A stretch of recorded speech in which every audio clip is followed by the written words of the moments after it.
1945 оны 8 дугаар сарын 10-нд манай улс Хятад нутаг дээр байгаа Японы эрх төрөмгөлөгчдөд дайн зарласан.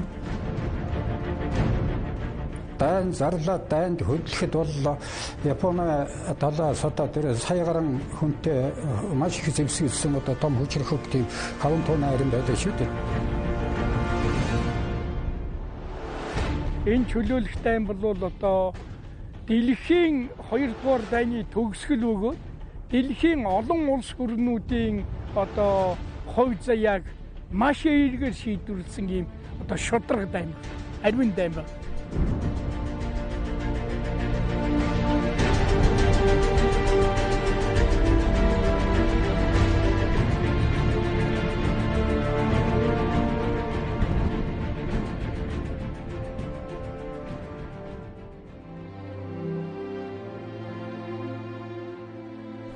(1945 оны 5 дугаар сарын 9) дэлхийн 2 дугаар дайны төгсгөл.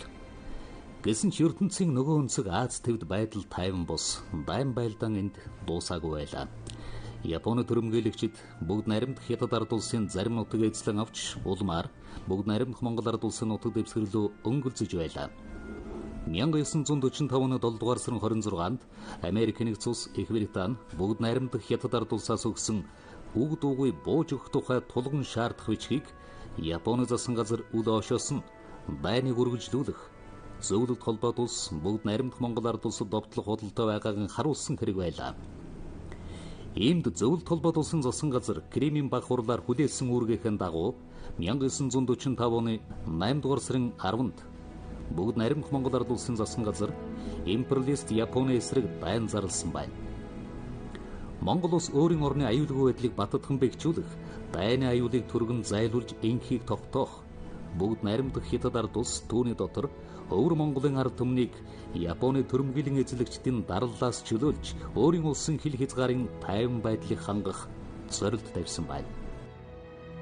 Манай Монголын хилжтийн хувьд бол 1935 оноос 1945 оны хүртэл 10 жил улсын хил дээр тэр одоо Солон хэрийн орчмоос эхлээд даруухан тохон аваа хүртэл 2000 гаруй километр улсын хилийн зааг дээр Японы төрөмгөөлөгчтэй тэмцсэн тэмцлийн төгсгөлийн одоо ийм шат болсноор их онцлогтой байсан. Хилийн цэргийн зүүн талд 8 метрээр орсон гэж ярьдаг. Тэр 8 метрээд бол ердөө ардын нэг зөвлөлтийн ангууд Монголын ардын армийн ангууд байсан тэдний даалгавраар заатанд цаг хэлихээс устдаг усах. Хамгийн түрүүн буудаг усан урлын цэрэг юм шиг.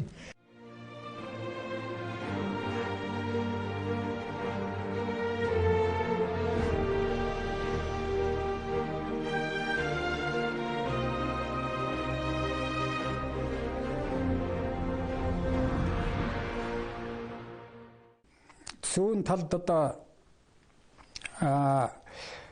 дааврын чиглэлээс зөвлөлт холбоот улсын томоохон хүч Манжуурын нутгаар наадлаас нь Дорнод аймгийн одоо Энгэр шанд Хэрлэнгийн хойд биеэр нэг том зөвлөлт холбоот улсын баатар хурандаа цолтой хүн хамаанд болсон нэг том танкан баригад цаашаа хил нэвтэрч оролцсон. Тэгээд тэнд бол нөгөөх гадаадаас юм уу дотоодоос гарч байгаа зэвсэг төчний хүч хөрөлдөхөн их чигжүү. Хаван тууны армийн байрлалын гол чиглэл байсан учраас л бол их чигжүү оролцсон. Тийм учраас манай хилийн отрядад, халахлын отряд, Тамсгийн отряд, Хэрлэнгийн 3 отряд бол тэрний араас нэлээд аажуу оролцсон байгаа. Хил давж үүрэггүйсэн юм. Тэгээд одоо явдлын яамны сайдын 45 оны 8 дугаар сард гарсан 301 тоо тушаал гэж байсан. Тэр тушаалын дагуу л одоо манай отрядууд гарсан. За мэдлээ. Ойлголоо. Гүйцэтгэе. Хотод яамны 301 тоо тушаалаар маань бол халуун оршааны чиглэлд байгаа Японы хөрөнгөлөгчдийг устгах мөн одоо Хятад өвөр Монголын иргэдийг чөлөөлөх юм үүрэг авагдсан байгаа.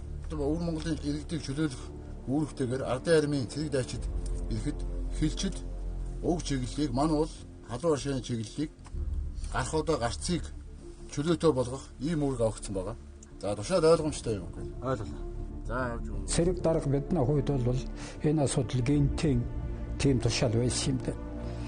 Тэгэхээр ангиуд бол яг хуу тэргүй бэлтгэл одоо сайтай байсан. Тийм учраас тэр ангиуд бол нэг их тэр байлдаанд одоо энэ хилийн садлгасан үрг гүйцсэн ангиуд бол нэг их тэгж одоо твдэггүй. 1945 халах голын домогт 24-р отрядын улс төрийн урлагч Сэнгийн Балжин банд Дэмэд даваг нарын офицер Зэгва Даштарч нарын 10 гаруй баг дарагт сэргүүдийн хамт голыг гатлан зөвлөлтийн дайчдын хамт Японы зэргийн эсэргүүцэлтэй анх тулгарчээ.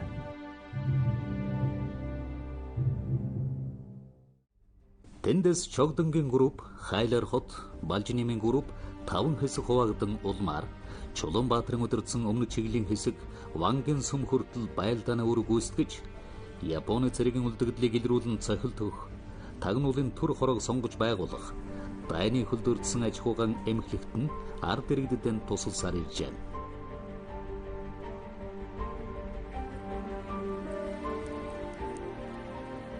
Халах гол сумын нутаг дэвсгэрт байрлаж байгаа энэ 27 дугаар отряд бол яг энэ одоо Аршаант мануулын чиглэлээр ийшээгээ одоо тэр 1945 оны 8 дугаар сарын 8-наас 10-ны тэр дайн зарлах үед бол ийшээ оролцож байсан.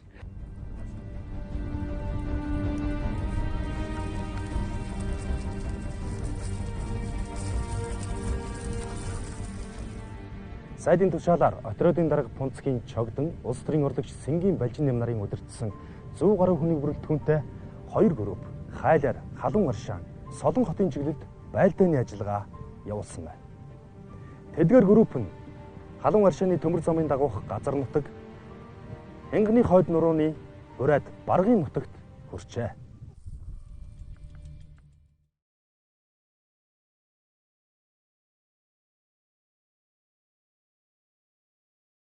Балжинымын группийн бүрэлдэхүүнд явсан хойсгол залуучуудын эвлийн дарга Чулуунбаатар ахлагчийн тушаалаар эрэл хайгуулын үүрэг гүйцэтгэхдээ байсны зэвсэг өхий бүлэг этгээдийг илрүүлэн 3-ыг устгаж 8-ыг амьдаар нь олзуулсан байна.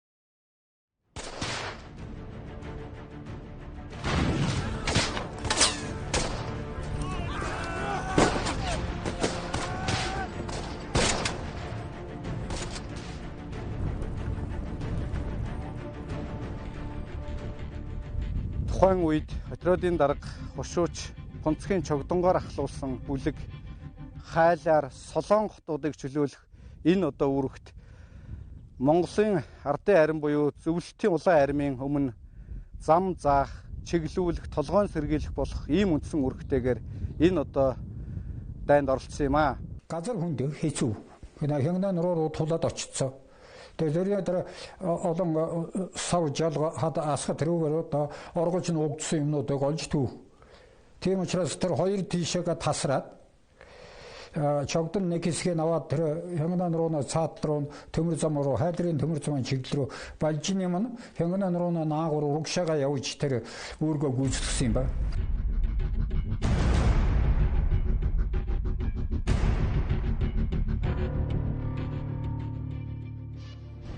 Чогдон Балжин нэм нарын удирдсан групп эх орныхон даалгаврыг нэр дэвтөө биелүүлж Манжийн нутагт орнож байсан офицер баг дарга 6, 30 цэрэг, хилийн 89, хошууны 25, нийт 136 хүнийг цэрэг дааны гэмтлийн хувьд баривчилсан байна.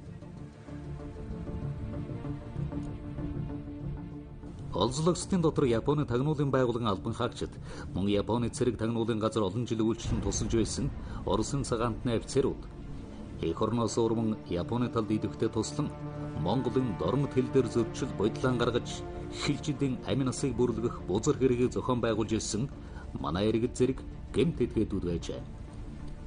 Түүнчлэн Хайлаар дахь Японы тагнуулын хэлсэн орлогч дараагасан Жигжид, тагнуулч Нямдаш Батжов, 1943 онд 24 дугаар отрядын заставд Хилийн манааны үүрэг гүйцэтгэж ирсэн дүүрж авыг буудан хороож, хил зөрчин орж ирэн түүний буу зэвсгийг дээрэмдсэн. Дайсны харуулын дарга Бавуужав зэрэг этгээд олзлогсдын дунд байжээ.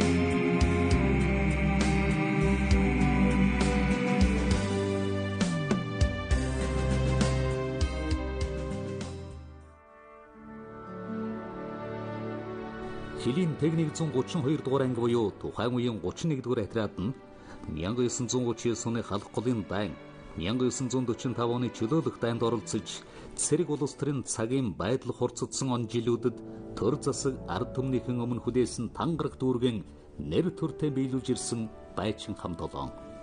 Эх орныхон төлөө халуун ам бүлээн цусан үл хайрлан тэмцэж баатарлаг авьяа байгуулсан олон арван эрэлхэх хилчин энэ лангаас төрсөн юм.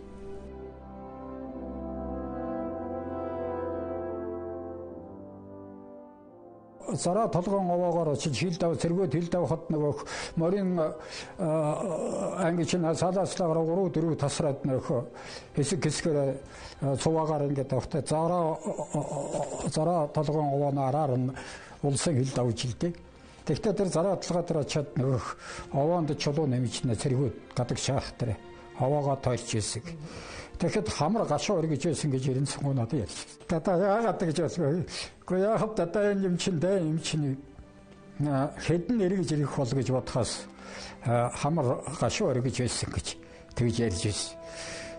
За Хилийн 31 дугаар отрядын дарга хурандаа эренцсэн 1945 онд халах 5 уул хавирган чиглэлээр усын хил нэвтэрч зөвлөлтийн анги нэгтгэлүүдийн устгаж түүнээс үлдсэн дайсны хорлон суудах ажиллагаа мөн тагнуулын бүлгүүдийг устгаж 1945 оны 8 дугаар сарын 24-ний өдөр Алтан эмээлд хүрэлцэн очсон. Алтан эмээл чинь одоо манай улсын хилээс бас 70-аар 80 км газар. Тэнд очиод тагнуулын салбарын байрыг эзэлж яваа тэрний юу ухуулсан байд.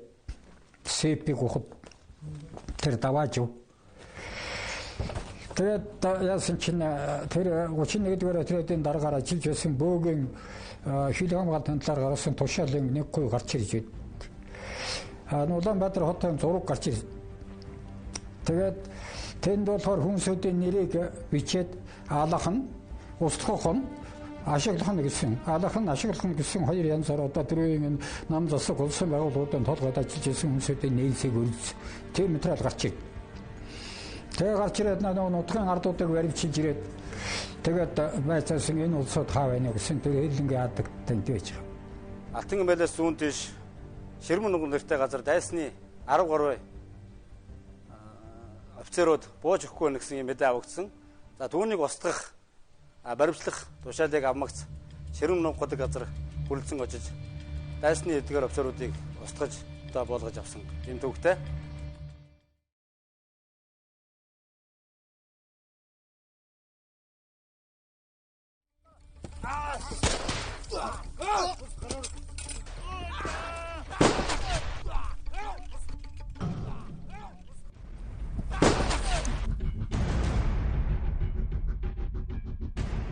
Арван Япон офицер байсан билээ. Тагнуулын албанай сайнч буудалцдаг чадварлаг тийм утсууд. Тэдэнд тоошиж буудалцаж тэр бүгдийн тэнд алсан юм билээ л дээ. Тэр бүгдээр алуулсан тэр офицерүүд нь. Тэгээ манай жолоочин гар шархаа хөнгөн шархацсан тэр. Тэгээ өөр хохирол үзээгүй. Тэгээ тэр нэг бол эрен сонгой одоо манай тэр офицерүүд бол их чадварлаг ажилласан гэж амьд байхдаа ярьдаг байсан. тэрнээс биш тэр саадлан Японоор 14 офицер болбос тийм амархан ч хүнд алуучаар улс байгаагүй. 90 сонгуучийн их хашир тийм хүн байсан учраас юм дэлгэнгүй ярьж өгдөггүй. Тэндээс олдсон сэргүүдийг машинаар ачаад баян түмний юун дээр багцаа дээр буулгаад тэгээд төмөр замаар хойш нь очижсэн байхгүй. Тэгэхээр хичнээн хүн тэгж атсан байх гэхэд өдөр болгонд 3-4 машин хүн ирж байсан хэд байсныг мэдэхгүй хэлэхгүй байх жишээтэй тийм хүн байсан юм. Тэгээд нэг их тодорхой юмгүй үлдэж байгаа юм гэж шүү дээ.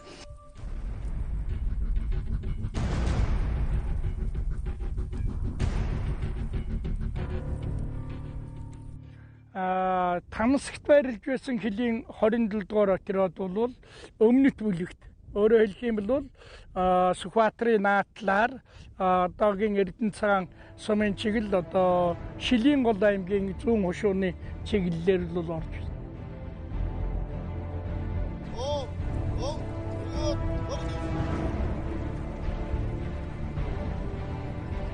Та өдрийн зогсож байгаа газар бол Доронтой аймгийн Бөөр сумын нутаг Тамсаг удаг гэдэг нэртэй газар Хилийн 27 дугаар отрядыг анх одоо байгуулагдсан түүхтэй.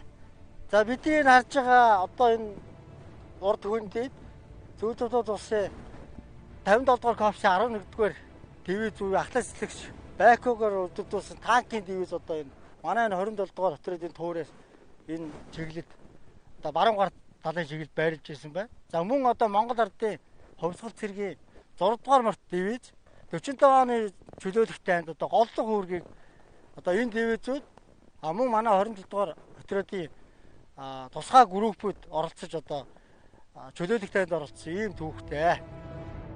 Хилийн 27 дугаар отряд нь 1939 оноос эхлэн ялангуяа энэ болон дэрсний чиглэлээр Японы империалистуудын үдээ хатгалах тэдгээрийн тагнуу туршуулыг саатуулах, баривчлах зэрэг одоо тулдаанд орж исэн ийм түүхтэй отряд байгаа.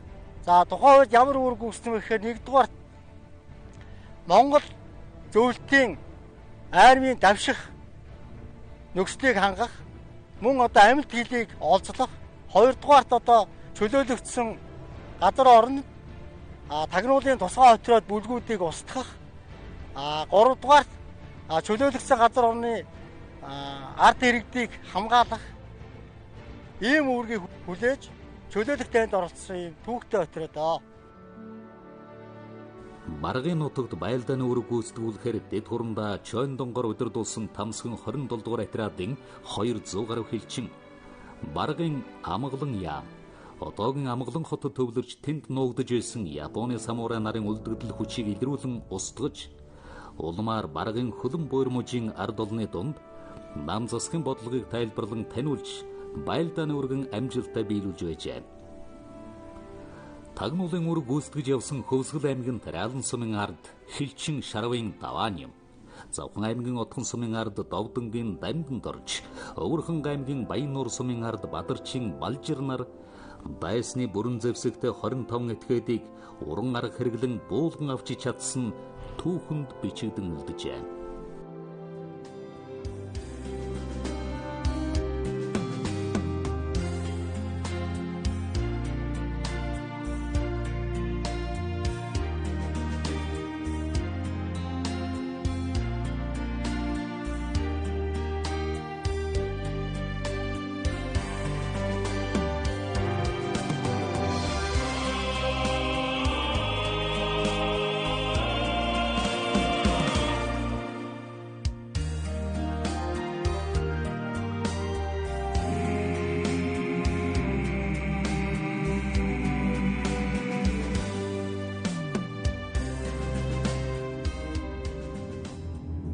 За ер нь энэ хилийн цэргүүдийн одоо тэр байлдаанд оролцож байсан гол зорилго нь юу байсан гэхээр Монгол улсын хил дээр одоо байсан өөрөөр хэлбэл 39 оны халахлын дайныг үзсэн нилээд туршлагдсан одоо ийм дайчтай удирдгуутай учраас энэ газар орны байдлыг л сайн мэдчихсэн. Уул ус хаан намаг шавартай хаагуур нь машаа явах уу тийм ээ.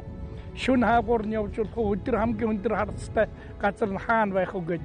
Энд л бол энд өөрөөр хэлбэл толгойн сэргийлэхийн үүрэг гүйцэтгэж, тагнуулын үүрэг гүйцэтгэж. За мэдээж одоо эн чинь Дальний Востокоос эхлээд одоо Баашин хүртэл одоо 1000 гаруй километрийн өргөн фронтоор одоо хятадын нутагууд чөлөөлөх тайны энэ өргөн фронт ороход хөлийн цэрэг бол хамгийн ихний одоо толгойн сэргийлэхийн үүрэг гүйцэтгээд тэр фронтын одоо өргөн давшилтыг явсны дараагаар ард талд нь хэсэг бүлэг этгээдүүдийг илрүүлэх тэр дайн тулдаануудаас одоо айж дөрвсөн одоо өвөр монголчуудыг хэвийн амьдралд нь оруулах, уул ус дайжиж явсан газраас татаж авчрах, за мөн одоо дайсны хорлон сүйтгэх ажиллагаа энэ тэнд үлдсэн хэсэг бүлэг одоо тэр зэвсэгтэй тэмцэгчдийг бол дарж устгах ийм үүргийг гүйцэтгэж байсан. Эх орныхон тусгаар тогтнол газар нутгийн төлөө гавьяа байгуулан тулдсан Отрядын дарга хошууч Пунцгийн чогдонг цэргэн гавьяаны хүндэт одонгоор улс төрийн орлогч Сэнгийн Балжинэм Жамин нарын 6 хүнийг алтан гац содонгоор олон 10 хилчдийг байлдааны медаль, хөдөлмөрийн хүндэт медаль, засгийн газрын хүнд үнэлэхээр шагнаж өгмөшүүлсэн байна.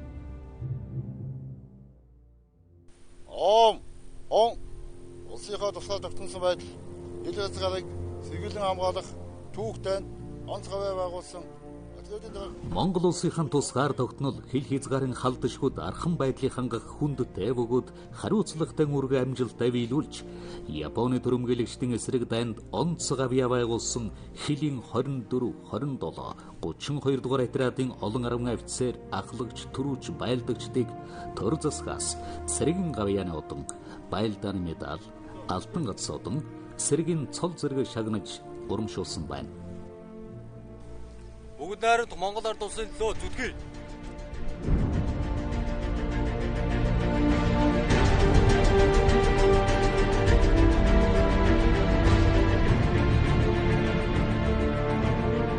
Чөлөөлөхтэй гэдгийг одоо дайны тодтол чөлөөлөх гэдгийн утга учир бол асар их юм л да.